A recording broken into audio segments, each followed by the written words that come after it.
प्रिय विद्यार्थियों, आज हम प्राचीन भारतीय इतिहास जानने के स्रोतों के रूप में ब्राह्मणेतर साहित्य पर चर्चा करेंगे। ब्राह्मणेतर साहित्य के अंतर्गत बौद्ध एवं जैन साहित्यों का उल्लेख किया जा सकता है। सर्वप्रथम हम बौद्ध साहित्य पर चर्चा करेंगे। भारतीय इतिहास के साधन के रूप में बौद्ध साहित्य का विशेष महत्व है।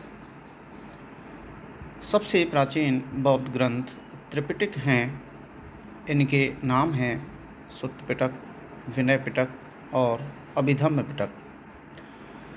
सुत्त पिटक में बुद्ध के धार्मिक विचारों, उनकी शिक्षाओं और वचनों का संग्रह मिलता है।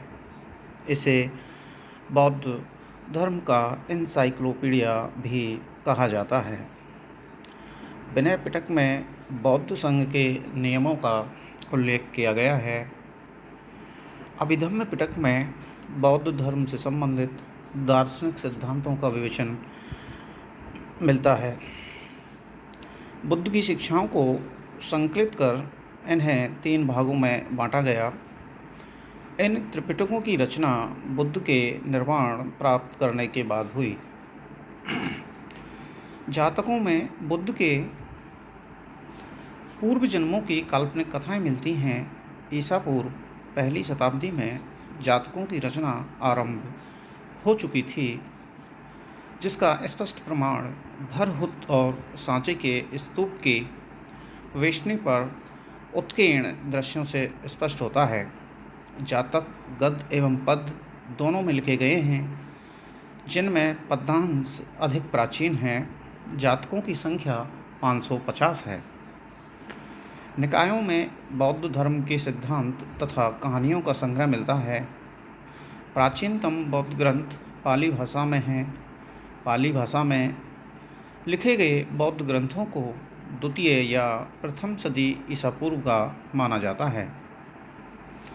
बुद्ध घोष द्वारा विरचित ग्रंथ विशुद्धमग्ग बौद्ध धर्म के हीनयान शाखा से संबंधित है।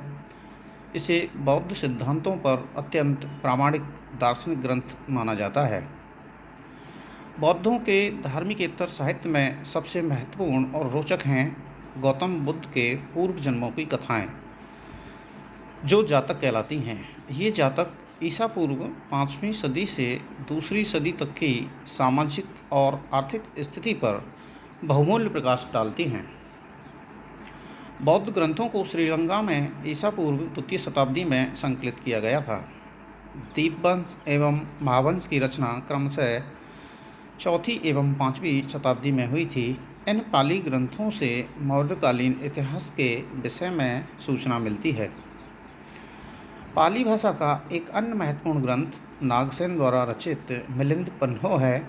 इसमें यूनानी राजा मेनेंडर और बौद्ध भिक्षु नागसेन का दार्शनिक वार्तालाप मिलता है। दिव्य अभिधान में अनेक राजाओं की कथाएं मिलती हैं। आर्य मंजूश्री मूल कल्प में बौद्ध दृष्टिकोण से गुप्त सम्राटों का वर्णन मिलता है। अंगुत्तर निकाय में 16 महाजनपदों का वर्णन मिलता है। संस्कृत में लिखे गए बौद्ध ग्रंथों में महावस्तु एवं ललित विस्तार का विशेष स्थान है। इसमें महात्मा बुद्ध के जीवन व्रत का चित्रण मिलता है। संस्कृत भाषा में लिखे गए बौद्ध ग्रंथों में अश्वघोष की रचनाएं, बुद्ध चरित, सौंदरानंद, सारिपुत्र प्रकरण आदि महत्वपूर्ण हैं। अब हम जैन साहित्य पर चर्चा करेंगे। जैन साहित्य को आगम या सिद्धांत कहा जाता है। जैन आगमों में सबसे महत्वपूर्ण 12 अंग माने जाते हैं। आचारांग सूत्र में जैन भिक्षुओं के आचार नियमों का उल्लेख मिलता है। भगवती सूत्र में महावीर के जीवन पर कुछ प्रकाश पड़ता है। नाया धम्मकहा में महावीर की शिक्षाओं का संग्रह मिलता है। 12 अंगों में प्रत्येक का उपांग भी है। इन पर अनेक भाष्य लिखे गए, जो निर्युक्ति, चूर्णी, टीका आदि कहलाते हैं। जैन आगमों का वर्तमान रूप एक सभा में निश्चित किया गया था, जो 513 या 526 ईस्वी में बल्लभी, गुजरात में हुई थी। भगवती सूत्र में 16 महाजनपदों का उल्लेख मिलता है।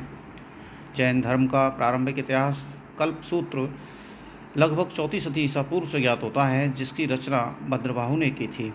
जैन ग्रंथों की रचना प्राकृतिक भाषा में हुई थी।